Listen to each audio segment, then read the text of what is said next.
Loveless by Oseman, Part 2. Change. The drive to Durham University was 6 hours long, and I spent most of it replying to Pip's barrage of Facebook messages. Jason had already traveled up there a couple of days earlier, and Pip and I had hoped to go together. But it turned out that my bags and boxes had taken up the whole of my dad's car boot and most of the back seats. We settled for messaging and trying to spot each other on the motorway. Felipa Quintana. New game. If we spot each other on the motorway, we get 10 points. Georgia Orr. What do we get if we have the most points? Felipa Quintana. Eternal glory. Georgia Orr. Love me a sweet cup of eternal glory. Felipa Quintana. Dude, I just saw you. I waved, but you didn't see me. Rejection. A modern tragedy by Felipa Quintana. Georgia Orr. You'll get over it. Felipa Quintana. I'll need intense therapy. You're paying. Georgia Orr. I'm not paying for your therapy. Felipa Quintana. Rude. I thought you were my friend. Georgia Orr. Use your 10 points to pay for therapy. Felipa Quintana. Maybe I will. The drive was hideously long. Actually, even with Pip's messages for company. Dad was asleep for most of it. Mom insisted she got to choose the radio station since she was driving and it was all motorway, flashes of grey and green, with only one stop at a service station. Mom bought me a pack of crisps, but I was too nervous about the day ahead to eat them, so they just sat in my lap unopened. You never know, Mom had said, in an attempt to cheer me up. You might find a lovely young man on your course. Maybe, I said, or a lovely young woman. God, anybody, please, I'm desperate. Lots of people meet their life partner at university, like me and Dad. Mom regularly pointed out boys she thought I would find attractive, as if I could just go up to someone and ask them out. I never thought any of her choices were attractive anyway, but she was hopeful, mostly out of curiosity, I think. She wanted to know what sort of person I would choose, like when you're watching a movie and waiting for the love interest to appear. Yeah, maybe, I said, not wanting to tell her that her attempt at cheering me up was just making me feel worse. That'd be nice. I was starting to feel a little bit like I was going to be sick, but everyone probably felt this way about starting university. Durham is a little old city with lots of hills and cobbled streets, and I love it because I felt like I was in the secret history or some other deep and mysterious university drama where there's lots of sex and murder. Not that I was particularly on track to experience either of those.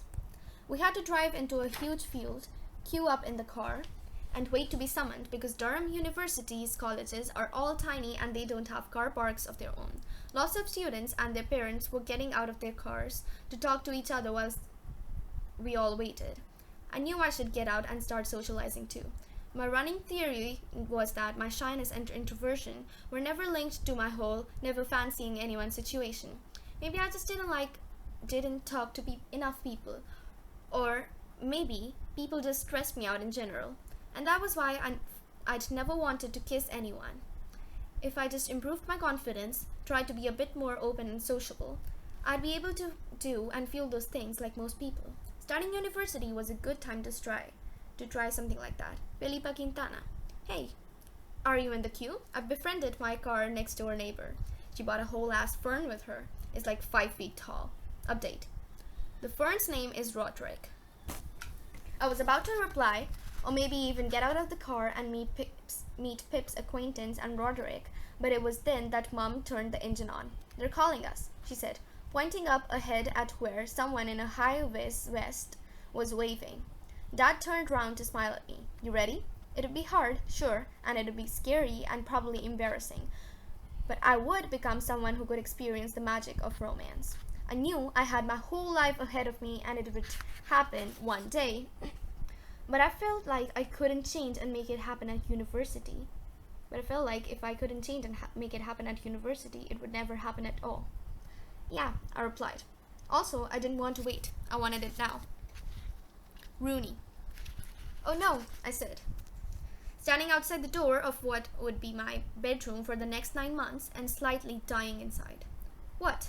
Asked Dad, dropping one of my bags onto the floor and pulling his glasses down from the top of his head.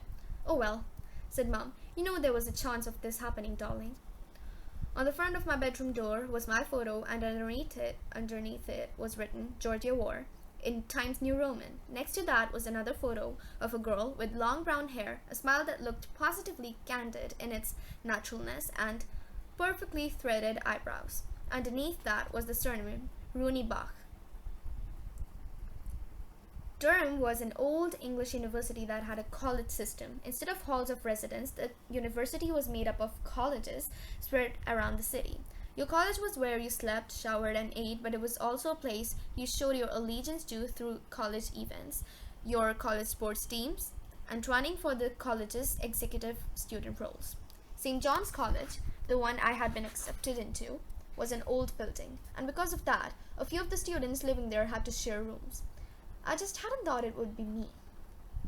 A wave of panic flooded through me. I couldn't have a roommate. Hardly anyone in the UK had roommates at uni. I needed my own space. How was I supposed to sleep or read fanfic or get dressed or do anything else with someone else in my room? How was I supposed to relax when I had to socialize with another person every moment I was awake? Mom didn't seem to notice I was panicking. She just said, "Well, let's get cracking then," and opened the door for me. And Rooney Bach was already there, wearing leggings and a polo shirt, watering a 5-foot fern. The first thing Rooney Bach said to me was, "Oh my God, are you Georgia War?" Like I was a celebrity, but she didn't even wait for affirmation before casting her watering can aside, grabbing a large strip of aqua blue fabric, which I determined to be a rug, from her bed and holding it up to me. "Rug," she said. "Thoughts?" I said, "It's great." "Okay, amazing."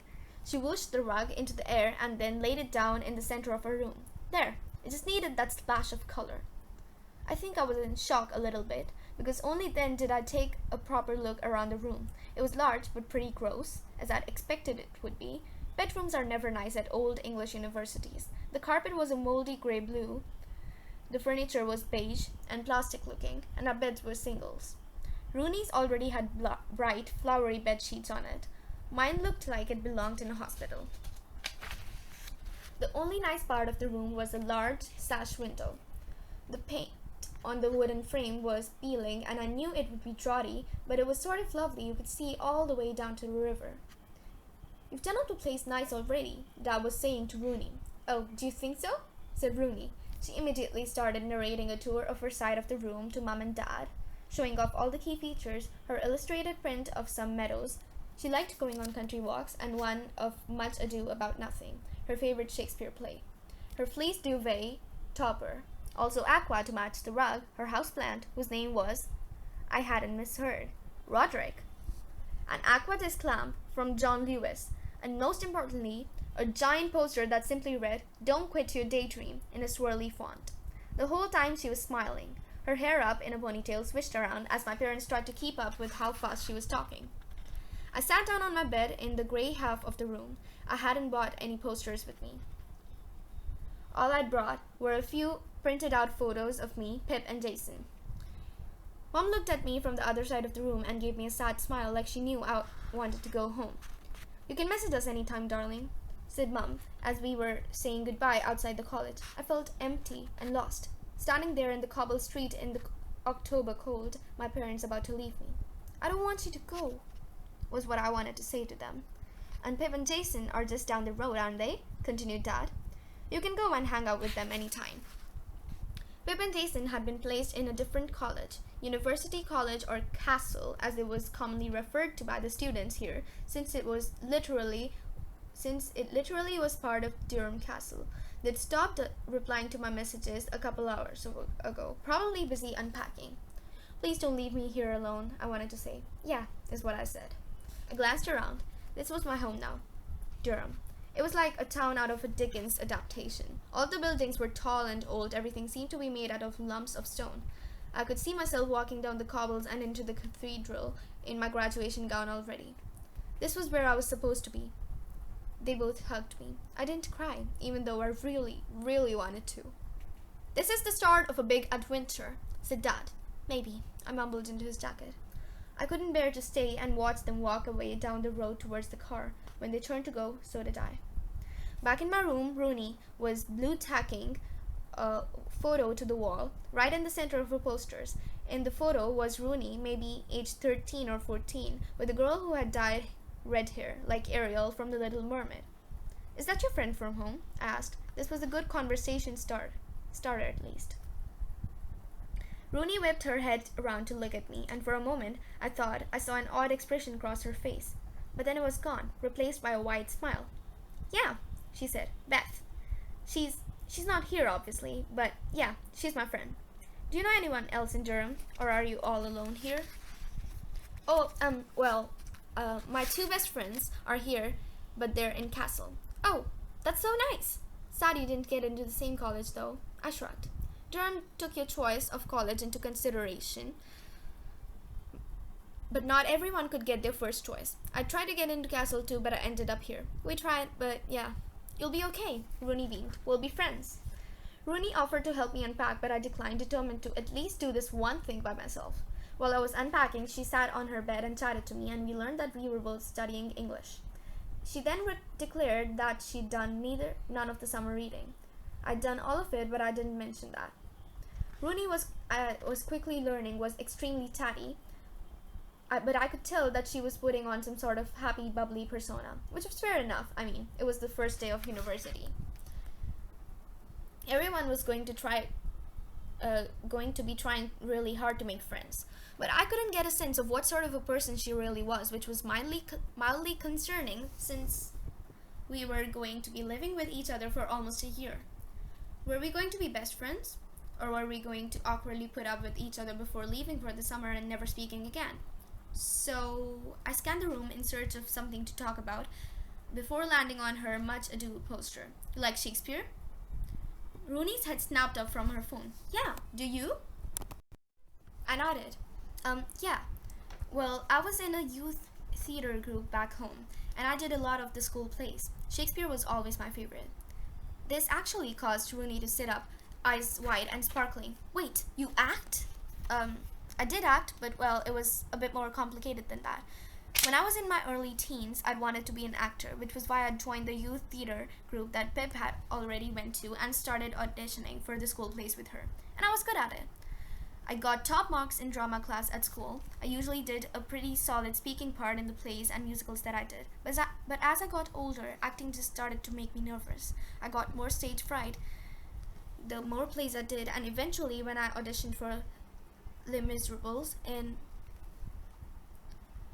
year 13, I was shaking so much that I got relegated to a role with only one line, and even then, come showtime, I threw up before every single performance. So maybe a career in acting wasn't for me. Despite this, I was planning to continue with acting at uni.